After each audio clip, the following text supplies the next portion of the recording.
سجدے کا طریقہ، تکبیر کہہ کر سجدے میں جانا، یعنی جب آپ سیدھے کھڑے ہو گئے تھے اسٹریٹ اور ربنا ولک الحمد اور تسبیحات آپ نے وہ پڑھ لی، دعائیں پڑھ لی، تو پھر اس کے بعد اب آپ سجدے میں اب جا رہے ہیں اور سجدے میں جاتے ہوئے اللہ اکبر کہیں گے۔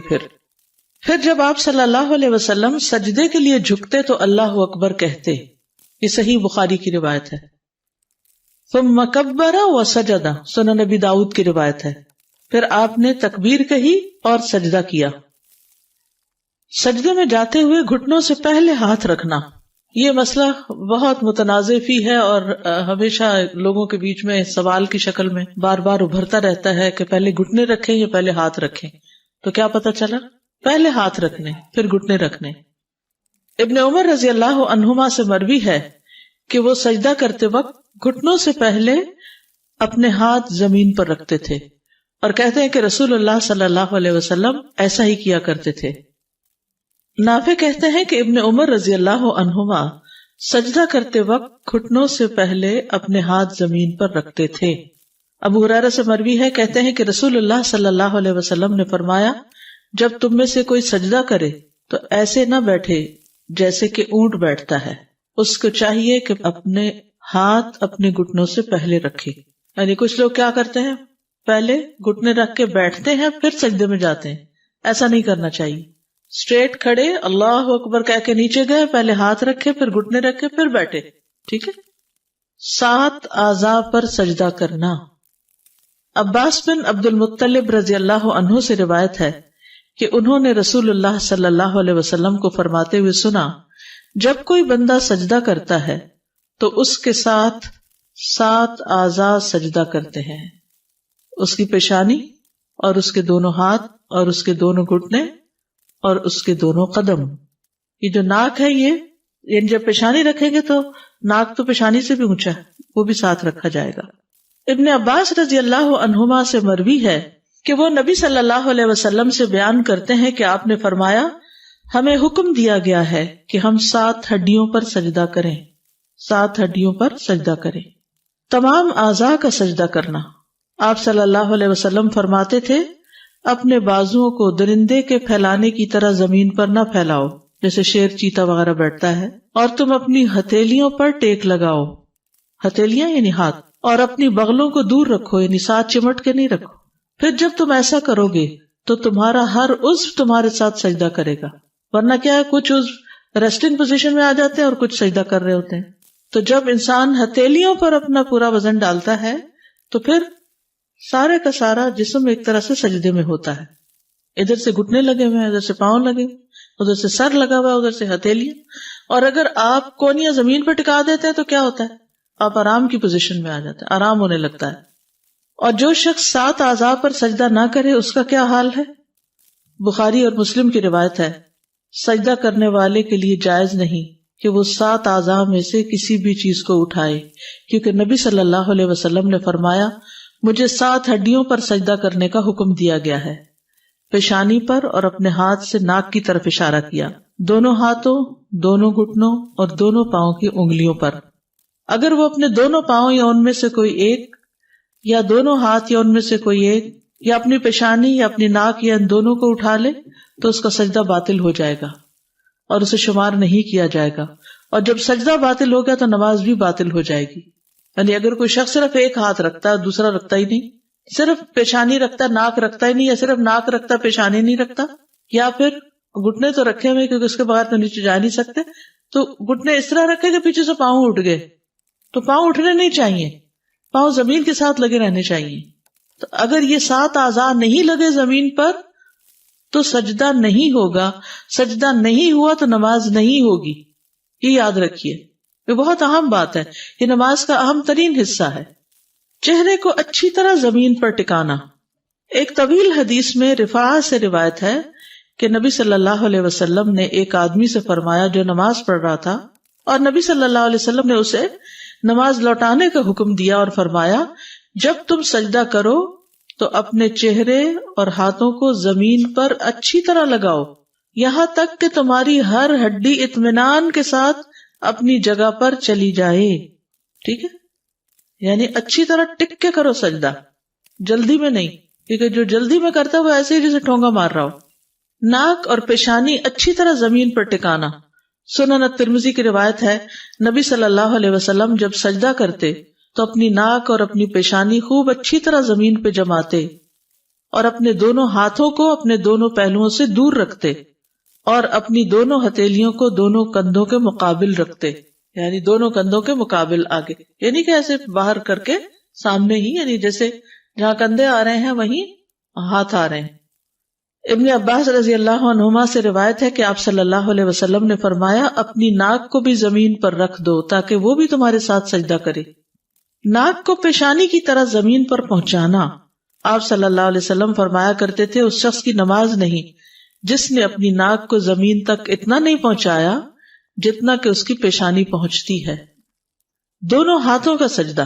ابن عمر بیان کرتے ہیں کہ بے شک دونوں ہاتھ بھی سجدہ کرتے ہیں جس طرح چہرہ سجدہ کرتا ہے. جب تم میں سے کوئی سجدے میں زمین پر اپنا چہرہ رکھے تو ہاتھ بھی زمین پر رکھے، اور جب چہرہ اٹھائے تو انہیں بھی اٹھا لے. ٹھیک ہے، سجدے کے وقت ہاتھ بھی زمین پر، چہرہ اٹھے تو ساتھ وہ بھی اٹھا لیے جائیں. ہاتھوں کو دونوں کانوں کے برابر رکھنا. وائل بن حجر سے مروی ہے، انہوں نے کہا اور جب سجدے میں گئے تو اپنے ہاتھوں کو اپنے دونوں کانوں کے برابر رکھا. ہاتھوں کو کندھوں کے برابر رکھنا. اب یہاں آپ دیکھیے ایک روایت میں آ رہا ہے دونوں کانوں کے برابر اور یہاں کندھوں کے برابر، تو کندھے اور کان سجدے میں قریب قریب ہی ہوتے ہیں. پھر سجدہ کیا اور اپنے دونوں ہاتھوں کو اپنے کندھوں کے برابر رکھا. یہ تھوڑے آگے تھوڑے پیچھے ہو جائے تو کوئی حرج نہیں، دونوں طرح سے ٹھیک ہے. ہاتھوں کی انگلیاں قبلہ رخ کرنا، سامنے رکھنا. کچھ لوگ یوں کر کے سجدہ کر رہے ہوتے ہیں، انگلیوں کا اینگل ٹیڑھا ہو رہا ہوتا ہے. نہیں، انگلیاں سیدھی رکھنی ہے. محمد ابن عمرو ابن عطا سے روایت ہے، کہتے ہیں کہ آپ صلی اللہ علیہ وسلم جب سجدہ کرتے تو اپنے دونوں ہاتھوں کو رکھتے اس حالت میں کہ نہ زمین پر بچھے ہوتے اور نہ سمٹے ہوتے. بچھے ہوتے کا مطلب یعنی یوں کھول کے ایسے نہیں رکھے ہوتے تھے اور نہ یوں اکڑائے ہوتے، جیسے پہلے ہم نے بات کی تھی ہاتھ پکڑنے کی، کہ نیچرل پوزیشن میں. اور انگلیوں کا رخ سیدھا قبلے کی طرف کرتے تھے. واستقبل باطراف اصابعه القبلہ، یعنی سجدہ کرتے ہوئے ان دونوں ہاتھوں کی انگلیوں کے اطراف قبلے کی طرف. اطراف کناروں کو کہتے ہیں. انگوٹھا تو obviously ادھر ہو جائے گا لیکن باقی سامنے کی طرف رہے، ہاتھ کو ٹیڑھا نہ کیا جائے. ہاتھوں کی انگلیاں ملانا. وائل بن حجر سے مرفوع ہے کہ جب آپ رکوع کرتے تو انگلیاں کھول لیتے، اسی لیے پھر ہم گھٹنے کو ایک طرح سے پکڑ لیتے ہیں، اور جب سجدہ کرتے تو انگلیوں کو ملا لیتے. سجدے کے وقت اتنا بڑا ہاتھ نہیں کھولا جائے گا، بس ایسے نیچرل سیدھا رکھتے ہوئے، تھوڑی بہت اگر ہلکا سا گیپ ہے بھی تو ٹھیک، اکڑا کے نہیں رکھنا، بس نیچرل وے میں. ہتھیلیوں پر ٹیک لگانا. اور آپ اپنی ہتھیلیوں پر ٹیک لگاتے تھے اور ان کو پھیلاتے تھے، یعنی پوری طرح بچھا دیتے تھے. پھیلانے کا مطلب یہ ہے، کھولنا نہیں ہے. اور ان کی انگلیوں کو ملاتے تھے اور ان کو قبلہ رخ کرتے تھے. ہتھیلی کے اندرونی حصے پر سجدہ کرنا، یعنی انگلیوں پر نہیں بلکہ ہتھیلی پر بو جانا چاہیے. ویسے تو پورے ہاتھ پہ ہی آ جاتا ہے لیکن ہتھیلی پر زیادہ حصہ. براء ابن عازب کہتے ہیں کہ رسول اللہ صلی اللہ علیہ وسلم ہتھیلی کے اندرونی حصے پر سجدہ کرتے تھے، یعنی ہاتھ رکھے نا تو اپنے اپنے ڈیسک پہ ہاتھ رکھے. تو اب آپ دیکھیں جب ہتھیلی پر آپ زور دیں گے تو انگلیوں پر نہ ہونے کے برابر آئے گا، ٹچ تو کر نہیں ہوگی زمین پر، یعنی آپ نے انگلیوں پہ نہیں کرنا. کرے اب انگلیوں پہ بوجھ ڈالیں، ایسا نہیں کرنا. کیسے کرنا؟ ہاتھ کے اوپر، ہتھیلی پر. انگلیوں پر کریں گے تو ہتھیلیاں اوپر اٹھ جائیں گی. یہ جو پاؤں ہے نا، یہ والا حصہ، یہ ہتھیلی ہوتی ہے اور اس سے اوپر کلائی ہوتی ہے. بازوؤں کو کھلا رکھنا اور زمین سے جدا کرنا، زمین پہ لیٹنا نہیں آپ نے. مسند احمد کی روایت ہے، پھر اللہ اکبر کہتے ہوئے سجدے میں جھک جاتے اور اپنے بازوؤں کو جدا اور کھلا رکھتے تھے، پیٹ سے لگنے نہیں دیتے تھے، کیونکہ ہر اس چیز سے منع کیا گیا جو وہاں ریسٹنگ پوزیشن بن جائے. ٹھیک ہے، اور صحیح سجدہ کرے تو پتہ چلتا ہے کہ سجدہ کیا ہے، ورنہ سجدہ صحیح ہو تو لگتا ہے نماز پڑھی ہے. اس کا خشوع و خضوع سے اور بندگی کی روح سے بہت بڑا تعلق ہے. کوہنیاں زمین سے بلند رکھنا، کیونکہ اگر آپ کونی ٹکائیں گے نا تو ہتھیلی پہ اس طرح نہیں زور آئے گا، کیونکہ آدھا زور کس میں چلا جائے گا؟ بازو پہ، کوہنی پہ. برا کہتے ہیں انہوں نے کہا کہ رسول اللہ صلی اللہ علیہ وسلم نے فرمایا جب تم سجدہ کرو تو اپنی ہتھیلیاں زمین پر رکھو اور اپنی زور آئے گا، کیونکہ آدھا زور کس میں چلا جائے گا؟ بازو پہ، کوہنی پہ. برا کہتے ہیں انہوں نے کہا کہ رسول اللہ صلی اللہ علیہ وسلم نے فرمایا جب تم سجدہ کرو تو اپنی ہتھیلیاں زمین پر رکھو اور اپنی کوہنیاں اوپر اٹھاؤ. کتے کی طرح بازو بچھانے کی ممانعت. یہ مسند احمد کی روایت ہے. انس رضی اللہ عنہ نبی صلی اللہ علیہ وسلم سے روایت کرتے ہیں کہ آپ صلی اللہ علیہ وسلم نے فرمایا تم میں سے کوئی شخص نماز میں کتے کی طرح اپنے بازو نہ بچھائے. یعنی کونیاں نیچے لگا کے بازو بچھانے نہیں, ریسٹنگ پوزیشن میں سجدہ نہیں کرنا, ہتھیلیوں پہ کرنا, بازو اوپر رکھنے. ہاتھوں کے درمیان اتنا فاصلہ کہ پیچھے سے بغلوں کی سفیدی نظر آئے, یعنی بالکل منہ کے ساتھ لگا کے ہاتھ نہیں رکھنے, ذرا کھلے رکھنے کہ بغلے کھل جائیں. یہ بھی نہیں کہ اتنا کھلا کر دیں, اعتدال میں رکھیں گے لیکن بغلیں کھلی ہوں گی. عبداللہ بن مالک بن بحینا روایت کرتے ہیں کہ نبی صلی اللہ علیہ وسلم جب نماز پڑھتے تو سجدے کی حالت میں اپنے ہاتھوں کو کشادہ رکھتے, یعنی پہلوؤں سے دور رکھتے, یہاں تک کہ آپ کی بغلوں کی سفیدی نمایاں طور پر ظاہر ہوتی. ٹھیک ہے, اصل میں آپ صلی اللہ علیہ وسلم اسمارٹ بھی تھے نا, تو بازوں کا گوشت لٹک نہیں رہا تھا, یا پیٹ اتنا بڑا نہیں تھا, یا ویسے اوپر کا حصہ اتنا بھاری نہیں تھا, لہذا جب آپ کھولتے تو پیچھے سے دیکھنے والا آپ کے بغلوں تک دیکھ لیتا. نبی صلی اللہ علیہ وسلم کی زوجہ میمونہ رضی اللہ عنہا سے روایت ہے, انہوں نے کہا رسول اللہ صلی اللہ علیہ وسلم جب سجدہ کرتے تو اپنے ہاتھوں کے درمیان فاصلہ کرتے, اپنے ہاتھوں کے درمیان یعنی ہاتھ جو زمین پہ رکھے فاصلہ کرتے, یعنی انہیں پھیلا لیتے یہاں تک کہ پیچھے سے آپ کی بغلوں کی سفیدی دیکھی جا سکتی تھی. اور جب آپ بیٹھتے تو بائیں ران پر اطمینان سے بیٹھتے.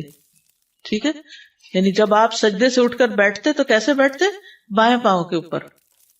کوہنیوں کو پہلوؤں سے جدا کرنے میں مشقت اٹھانا. صاحب رسول صلی اللہ علیہ وسلم احمر بن جز بیان کرتے ہیں کہ رسول اللہ صلی اللہ علیہ وسلم جب سجدہ کرتے تو اپنے بازوؤں کو اپنے پہلوؤں سے اس قدر دور رکھتے کہ ہمیں آپ کی مشقت دیکھتے ہوئے آپ پہ ترس آتا, یعنی مشکل ہو جاتی. اور جب لمبا سجدہ کرے انسان اور اس پوزیشن میں تو اچھی خاصی مشقت ہے اس میں. دونوں ہاتھوں کو پہلوؤں سے اتنا دور رکھنا کہ بکری کا بچہ گزر سکے. ٹھیک ہے, یعنی دونوں ہاتھ دور رکھنا کہ نیچے سے کوئی چیز بھی گزر جائے تو گزر جائے. میمونہ رضی اللہ عنہا بیان کرتی ہیں کہ نبی صلی اللہ علیہ وسلم جب سجدہ کرتے تو اپنے ہاتھوں کو اپنے پہلوؤں سے دور رکھتے, حتیٰ کہ اگر بکری کا بچہ آپ کے ہاتھوں کے نیچے سے گزرنا چاہتا تو گزر سکتا تھا. پہلوؤں اور پیٹ کو ران سے جدا رکھنا, یعنی گھٹنوں سے اوپر والے حصے کو ران کہتے ہیں نا, تو پیٹ کو سجدے میں ٹانگ سے نہیں لگنے دینا, ران سے نہیں لگنے دینا, کھلا رکھنا. براء ابن عازب رضی اللہ عنہ سے مروی ہے کہ رسول اللہ صلی اللہ علیہ وسلم جب نماز پڑھتے تو سجدے میں اپنے دونوں بازو کھول لیتے, انہیں اپنے پہلوؤں سے دور رکھتے اور پیٹ کو زمین سے اونچا رکھتے. یعنی آپ اپنے بازوؤں کو کھول لیتے اور اپنے پہلوؤں سے دور رکھتے تھے اور اپنے پیٹ کو زمین سے اٹھا کر رکھتے تھے.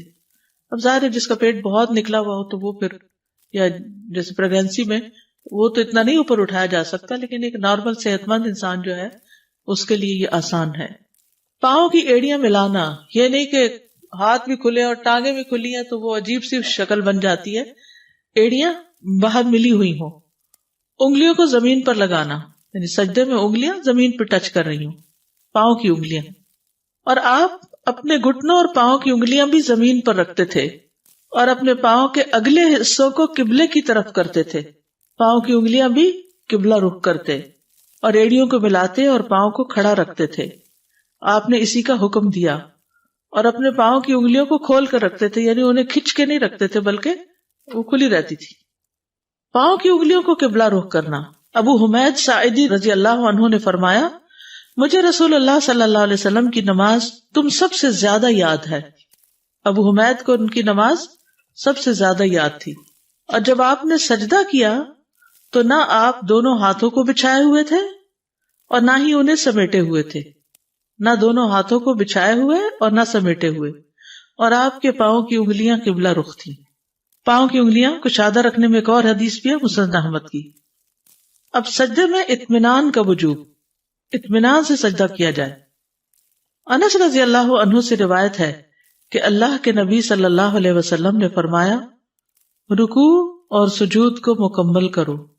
اللہ کی قسم جب بھی تم رکوع کرتے ہو اور جب بھی تم سجدہ کرتے ہو تو میں اپنی پیٹھ پیچھے تمہیں دیکھتا ہوں. یعنی نبی صلی اللہ علیہ وسلم کو یہ صلاحیت دی گئی تھی کہ وہ سامنے کے ساتھ ساتھ نماز میں لوگوں کو پیچھے سے بھی دیکھ لیں. سجدے میں اطمینان محمد صلی اللہ علیہ وسلم کی سنت ہے. حذیفہ رضی اللہ عنہ سے روایت ہے کہ انہوں نے ایک شخص کو دیکھا جو اپنا رکوع اور سجدہ پوری طرح نہیں کرتا. جب اس نے اپنی نماز پوری کر لی تو حذیفہ رضی اللہ عنہ نے اس سے فرمایا کہ تم نے نماز ہی نہیں پڑھی. ابو وائل راوی کہتے ہیں میں خیال کرتا ہوں کہ حذیفہ رضی اللہ عنہ نے یہ بھی فرمایا کہ اگر تو ایسی نماز پہ مر جاتا تو محمد صلی اللہ علیہ وسلم کی سنت پر نہ مرتا. کیا نہیں کر رہا تھا؟ رکوع اور سجدہ پورا نہیں کر رہا تھا. تو جو رکوع اور سجدہ اطمینان سے نہ کرے، اس کو پورا طور پر ادا نہ کرے، تو وہ گویا ایسے ہی ہے جیسے نماز ہی نہیں پڑھی اس نے. صحیح سجدہ نہ کرنے والا ملت محمد صلی اللہ علیہ وسلم پر نہیں ہوگا. ایک اور روایت میں، صحیح بخاری کی روایت میں ہی ہے کہ حضرت حذیفہ نے ایک شخص کو جب دیکھا کہ نہ رکوع پورا کرتا نہ سجدے، تو انہوں نے کہا تم نے نماز ہی نہیں پڑھی.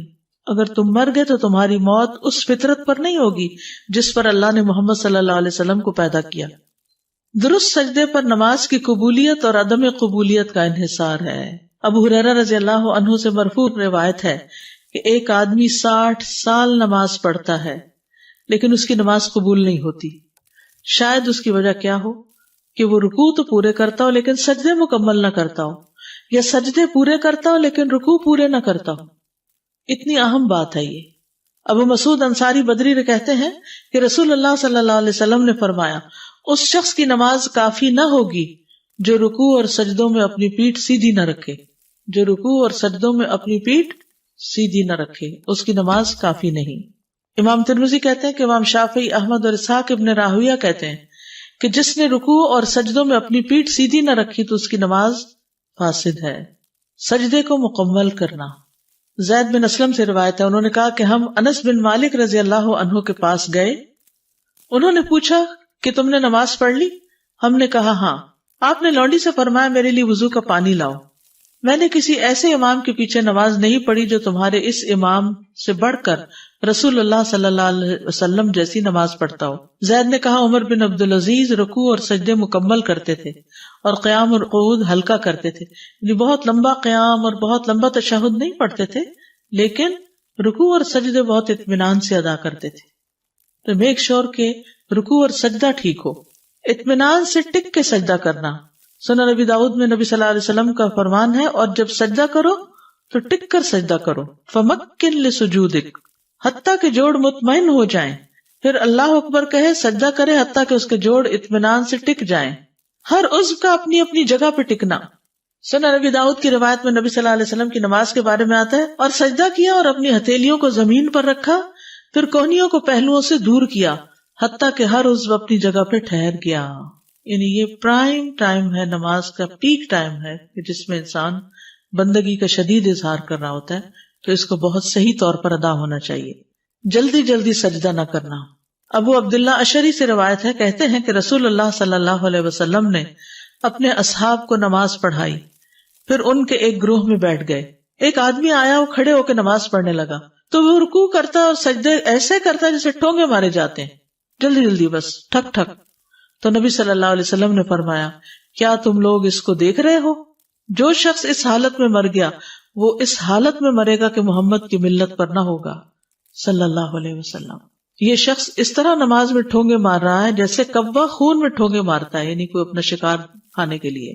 تو وہ شخص جو رکوع کرتا ہے اپنے سجدے میں ٹھونگے مارتا ہے، اس کی مثال ایسے بھوکے شخص کی ہے جو 1 یا 2 کھجوریں کھائے تو یہ اس کی بھوک کو کیا مٹائیں گی. اچھی طرح مکمل وضو کیا کرو، ایڑیوں کے لیے آگ کا عذاب ہے. رکوع اور سجدوں کو مکمل کیا کرو. کس قدر تاکید اور کتنی زیادہ اہمیت ہے کہ انسان اپنا وضو بھی صحیح کرے، رکوع اور سجدے بھی ٹھیک کرے. پھر مرغے کی طرح ٹھونگے مارنے سے بچنا چاہیے. نبی صلی اللہ علیہ وسلم نے 3 باتوں سے منع کیا ہے. نماز میں مرغے کی طرح ٹھونگے نہ مارو، کتے کی طرح نہ بیٹھو، اور لومڑی کی طرح ادھر ادھر نہ دیکھو. ٹھیک ہے، کتا بازو بچھا کے جو آگے بیٹھتا ہے نا، یا ایک ٹانگ اٹھا کے جو بیٹھتا ہے. مکمل سجدہ نہ کرنے والا نماز کا چور ہے. رسول اللہ صلی اللہ علیہ وسلم نے فرمایا لوگوں میں سب سے بدترین چور وہ ہے جو اپنی نماز میں چوری کرتا ہے. لوگوں نے پوچھا اللہ کے رسول انسان اپنی نماز میں کس طرح چوری کر سکتا ہے؟ آپ نے فرمایا اس طرح کہ وہ اس میں رکوع اور سجود مکمل نہ کرے، یا فرمایا جو رکوع اور سجود میں اپنی پشت سیدھی نہ رکھے، یعنی اسٹریٹ نہ رکھے۔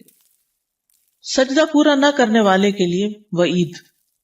علی بن شیبان جو اپنے قبیلے کے وقت میں شامل تھے، انہوں نے فرمایا ہم لوگ اپنے علاقے سے نکلے یہاں تک کہ رسول اللہ صلی اللہ علیہ وسلم کی خدمت میں حاضر ہوئے۔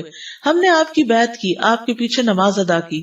آپ نے آنکھ کے کنارے سے ایک آدمی کو دیکھا جو اپنی نماز صحیح ادا نہیں کر رہا تھا، یعنی رکوع اور سجدے میں کمر ٹھیک نہیں رکھ رہا تھا۔ جب نبی صلی اللہ علیہ وسلم نماز سے فارغ ہوئے تو فرمایا اے مسلمانوں کی جماعت، اس شخص کی کوئی نماز نہیں جو رکوع اور سجدے میں کمر سیدھی نہیں کرتا۔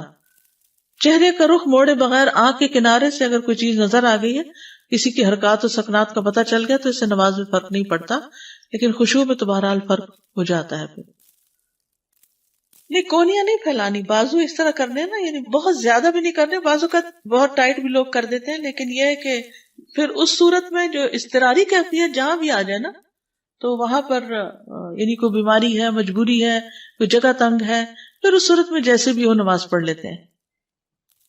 سمجھ آتا ہے، لیکن سجدے میں پشت کا سیدھا، سجدے میں پشت سے مراد یہ ہے کہ یوں نیچے کو نہیں جھک جانا چاہیے، یوں نہیں ہونی چاہیے، یوں ہونی چاہیے، ٹھیک ہے، یوں بل نہیں ہونا چاہیے، اس میں جھکاؤ نہیں ہونا چاہیے، اسٹریٹ سر سیدھا، یعنی پیٹھ اور سر کے بیچ میں جو ریڑھ کی ہڈی ہے وہ اسٹریٹ رہے، اس میں کب نہ آئے۔